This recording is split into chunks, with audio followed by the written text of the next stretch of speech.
Hey, what's up, guys? It's Zim with your boy. Costa here. We're back at it with another video. Today, we're going to be discussing a round two preview of our favorite team, the Boston Bruins, coming up against first in the Atlantic Division, Florida Panthers. Opens up tonight, Monday, May 6th, down in Florida. And we just want to give a little bit of thoughts on what went on in round one between the Leafs and the Bruins, and a little bit of a preview of our thoughts going into round two. So, as the Leafs, treacher on with the playoffs, they've always had a bit of trouble in the sense that they haven't made it past the first round a lot, in the sense that they do have the team, but they don't have the execution. What I saw in round one for the Leafs, the first three games was not defending, poor goaltending. It was bad, to say the least. But the things that I saw that were good or the Leafs could build around were William Nylander. He's a phenomenal player. He stepped up. He was leading. I saw that, Although right now, Nylander, he's not.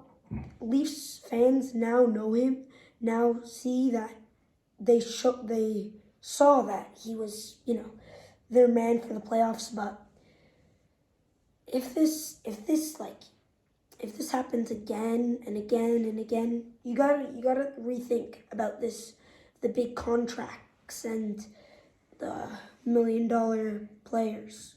So. Definitely right. The saying goes that your best players need to be your best players, especially come playoff time. So, again, Nylander, even though he missed the first three with what they claimed were migraines or some concussion-type syndromes, when he came in, the guy made an impact in the 4 games that he played, arguably the best player, and he only played 4 games. We're talking about guys like Mitch Marner. Every year we're talking about him disappearing. Matthews, but the argument can be made that he wasn't at 100%, but again, didn't do enough, let's say. Domi, Bertuzzi, Tavares, right? So, same old story, another year, same old story kind of thing with the Leafs. I mean, from a Bruins perspective, offensively, they kind of struggled. I don't think that they really, were cycling the puck enough, weren't playing a possession game for a lot of the games, struggling at the face-off dot. There's some areas of concern there regarding whether or not they can really make a deep run and even get past the Panthers team, and if they're a legitimate Stanley Cup contender at this point. But, a couple bright spots, let's say. Jeremy Swayman, this guy's playing with a .950 save percentage. Guy's pretty much lights out all series. He's, I would argue, their best player of that series. Jake DeBrusk woke up after having like a mediocre, by his own admission, a mediocre regular season, and it seems to be a guy that does wake up come playoff time. He really thrives this time of year, likes the pressure, shows up. So again, some bright. I'm not tearing them down where there's nothing to be positive about. There were some things, but again, yeah, there are some areas of concern from what we saw. But Costa's got the lineup here, the Bruins lineup for tonight, the game one. Quick turnaround. They played Saturday night in Boston and right into Monday down in Florida. So he's got the projected lineup for tonight for the Bruins. We'll go over it. I'll check it out. Bringing out the iPad. We have Pavel Zacha as starting left wing. Morgan Geekie is going to be playing center. And David Pastrnak, right wing. Second line, Brad Marchand, center, Charlie Coyle and Jake DeBrusk. Van Riemsdyk, Frederick, and Brazeau. I'll talk about that now for a couple seconds, but Brazeau has really not stepped up in goal scoring, but really in playmaking. He's mixing physicality with passing, and that's really going to give the Bruins the leverage in this game. And then our fourth line, Beecher, who's still a developing talent, still pretty new to the team, spent some years in Providence, but maybe he can make a dent in the future. Patrick Brown, who's been called up, is normally an AHL player, and Patrick Maroon, who might give the leverage in physicality. And for the defense, it's going to relatively stay the same. We have Mason Lohrei, another young, great talent. McAvoy, also. Maybe didn't show up in the first round, but I'm praying that he might make a dent in this series. Lindholm and Carlo, two great players.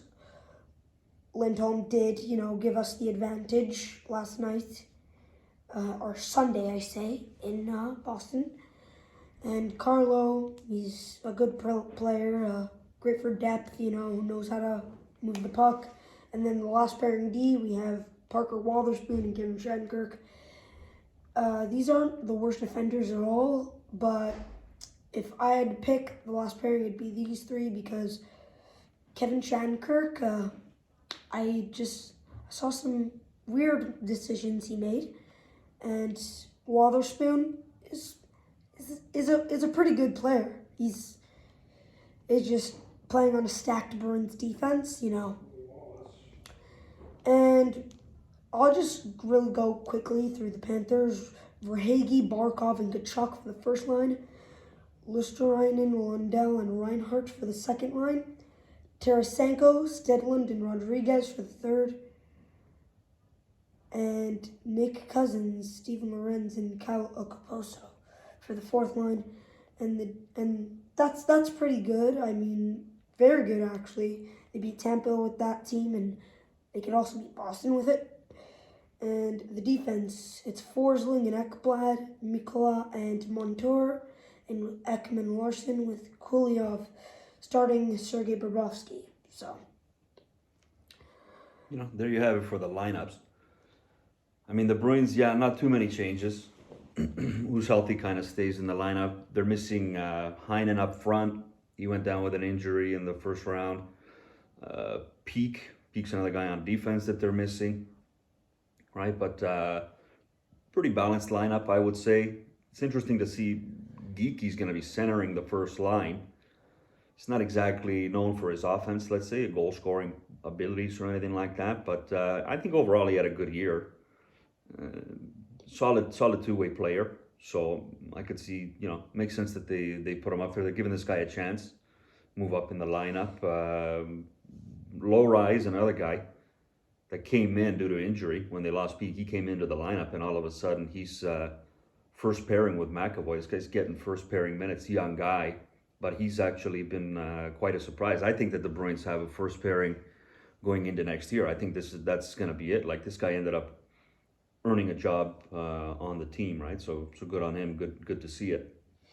Let's round it with the finishing thoughts.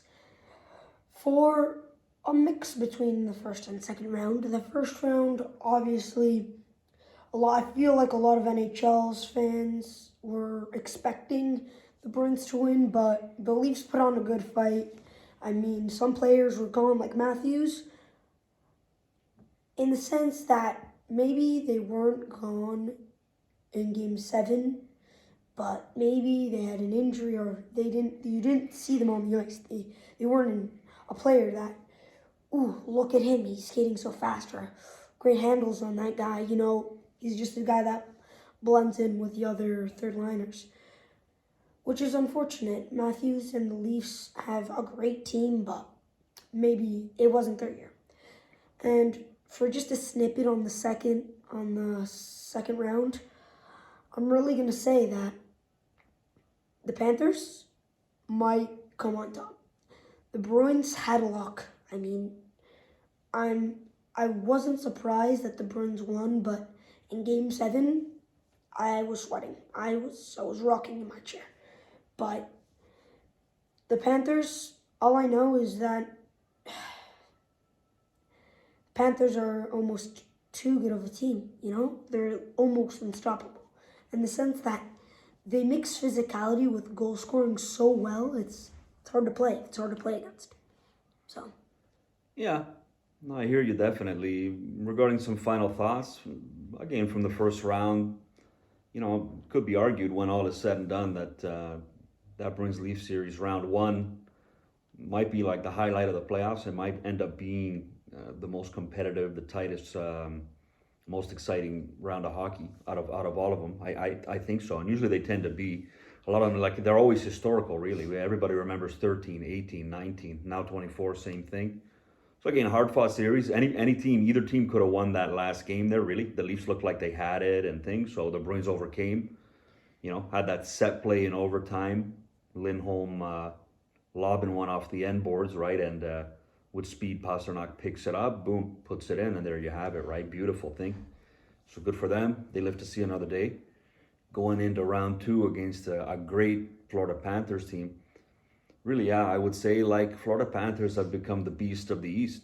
You know, they really are the class of that half of the league. It's a great team. It's a solid lineup throughout. You know, and they do a lot of things well, right? So, am I really feeling confident to say here, sitting here, going into game one, oh, the Bruins are a lock to win the series? No, I wouldn't say that. I would classify them as the underdogs of it. But again, hockey, hockey playoffs is a very unique thing. Anybody can take a series. Certain guy gets hot at a certain time, so we got to see. One team's got to win 4 games in order to move on. So we'll always keep the faith. We'll see how it goes. But I am excited to see this round get underway. As the Bruins, I'm not fully confident. I'm extremely worried. But I just in Game 7, I was happy the entire game. But the Bruins, they've basically dominated the East for a while, and now I think that I just not dominated, but this past century, it's been a roller coaster. There's been ups and downs, but I think like 2010, 2015, that was Bruins' peak, the Chara era. And then, as Chara started getting older, Bergeron started stepping up, and now I see Pasternak or a guy like McAvoy finishing it off, being the new era of Bruins hockey. I would say, right? As The new core, yeah. The new core, because I see a lot of Bruins older players leaving out of the club, but it looks like we've already hit about 14 or 13 minutes. So I say we wrap it up and wish good luck for the Bruins. Yeah, good luck to the Bruins round 2. Again, tonight, Monday, May 6th, gets underway at the Florida Panthers, 8 o'clock. We'll see how it goes. We'll get back at you guys with some more reactions. Thanks for checking us out.